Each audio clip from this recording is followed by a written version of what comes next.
Football today is not the same game your parents grew up with. Forget what you think you know about strikers, wingers, or even defenders, because in 2025, the game has been rewritten completely. Modern football isn't just about goals anymore. It's about tactics, data, money, and even a little bit of TikTok. And if you've ever wondered why everything feels so, how can I say it, different? Don't worry, this is modern football in less than 10 minutes. Let's start with the tactics, because no part of football has transformed more than tactics. Miss practice. Classic positions, totally gone. That number 9 your dad keeps talking about? Dead. Modern football pretty much killed it. Strikers used to be pure finishers. Let's go back in time a little. Think Inzaghi, Van Nistelrooy even. Guys who actually lived in the box. But today, the striker must press, drop deep, link play, and sometimes even resemble a midfielder at some points in the game. And you might be thinking, Haaland does that. He literally stays in the box. He's that type of striker. Haaland is the exception, not the rule. And then we've got fullbacks. Remember when fullbacks were just defenders who overlapped in the attack once in a while? Now they're midfielders. They invert, they tuck inside, and sometimes they even dictate tempo. Joao Cancelo, Zinchenko, and Trent Alexander-Arnold are basically playmakers disguised as defenders if you really think about it. And pressing, oh, the pressing. Pressing is super important in today's game. Jurgen Klopp's Gen Press, Pep Guardiola's positional play, it's a whole science now. Defenders can't just clear the ball, they have to start an attack. Midfielders can't just run, they need GPS data to cover every blade of grass, every inch of that motherfucking grass. But the truth is, tactics have turned football into a chess match.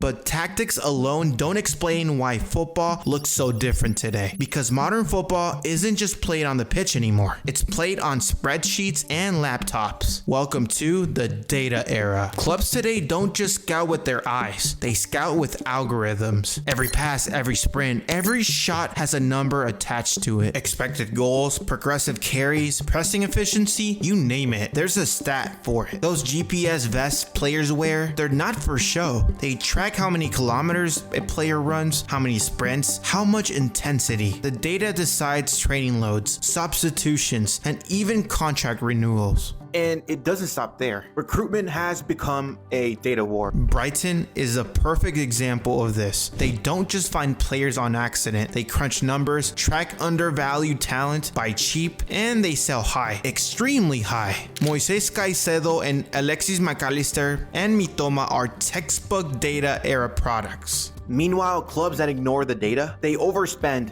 miss transfers, and really they do fall behind. I'm looking at you, Manchester United. But numbers on a spreadsheet aren't the only thing driving the game, because in modern football, money talks louder than ever before. Football has always had the money, but modern football, it's built on top of it. Here we go. Transfer fees are breaking records every single summer. Neymar to PSG for $222 million back in 2017 used to feel like the end of the world. Now midfielders are going for $120 million like it's monopoly money. And then there's also the wages, the enormous wages. Mbappé, Haaland, Messi, and Ronaldo, they're not just players, they're global brands pulling in salaries and sponsorships that rival some Fortune 500 companies. Clubs have turned into corporations if you really think about it. You're not just supporting a football team anymore. You're supporting a global marketing machine. From preseason tours in the US to TikTok partnerships, the badge is as much as a business logo as it is symbol for fans. And of course, the newest player in the money game, Saudi Arabia. Their league has flipped the market on its head, signing stars past their peak and even tempting big names in their prime with life-changing contracts. Cristiano Ronaldo's move might have started it, but that decision he made spread like wildfire, and that essentially made other people go into the league. So money does shape every single part of the game, from transfers to tactics to the way players behave on the pitch. Because when your Instagram following is worth as much as your goal tally, you know football has changed. And when the game is fueled by money, the players themselves aren't just footballers anymore. They've become walking brands. In modern football, being good on the pitch is only half the job. Off the pitch, you're building a brand. Cristiano Ronaldo and Messi showed the blueprint, dominating not just on the field, but on Instagram, endorsements, and global sponsorships. Today, younger players are born into that system. Haaland isn't just a guy scoring 30 goals this season. He's the face of Nike ads, Fortnite promos, and even random TikTok memes. Mbappé doesn't just lead PSG in France. He's on magazine covers, political talk shows, even being courted by presidents. And then there's a new generation, Bellingham, Yamal, and Endrick. Their social media followings are growing faster than their trophy cabinets. They're athletes, yes, but they're also content machines, influencing how fans see football. This has changed how players behave too. Media training is sharper, interviews are safer, and the image rights battle is just as big as wages when signing contracts. Clubs now value a player's Instagram following almost as much as his left foot. The truth is, in modern football, you just don't play the game, you sell it. And that reality shapes how players act, what deals they take, and sometimes even how they play in some situations.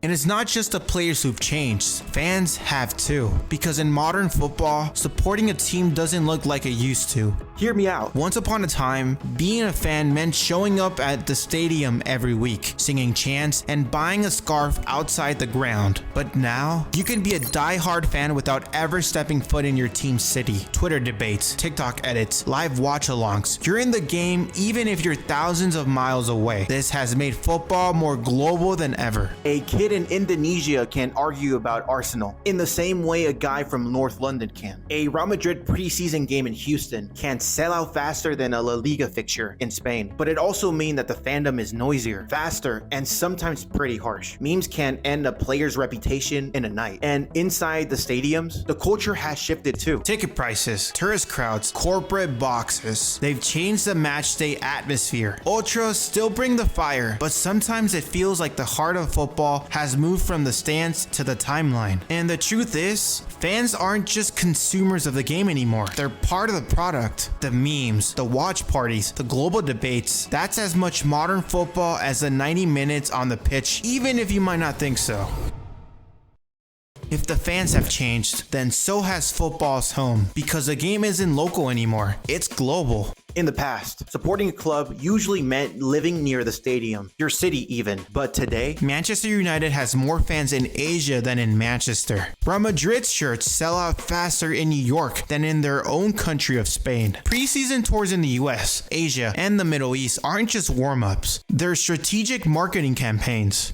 and they work surprisingly. Clubs don't just want local supporters anymore, they want global customers, and broadcasters have followed. Kickoff times are being set for TV audiences across continents. The Premier League isn't just competing with La Liga or Serie A, it's competing with Netflix, the NBA, and the UFC for attention. This globalization has made football bigger than ever, but it's also raised the question, who are clubs really playing for? The fans in the stadium or the millions watching worldwide? Of course, globalization wouldn't mean much without technology, and technology has changed the game in more ways than one. VAR, goal line technology, semi-automated offside. Modern football has more cameras than fans. The idea was to make the game faster, fairer even, but ask most supporters and they'll tell you it's made it slower, messier, and more controversial. But it's not just officiating. The media itself is reshaping football. Highlights drop on TikTok before the match has even finished. Players' reputations are built or destroyed on Twitter threads and YouTube edits. Traditional pundits? They're being replaced by streamers, fan channels, and meme accounts. Just like me, modern football lives on the timeline as much as it does on the grass. So, where does this all leave us? If this is modern football today, what comes next?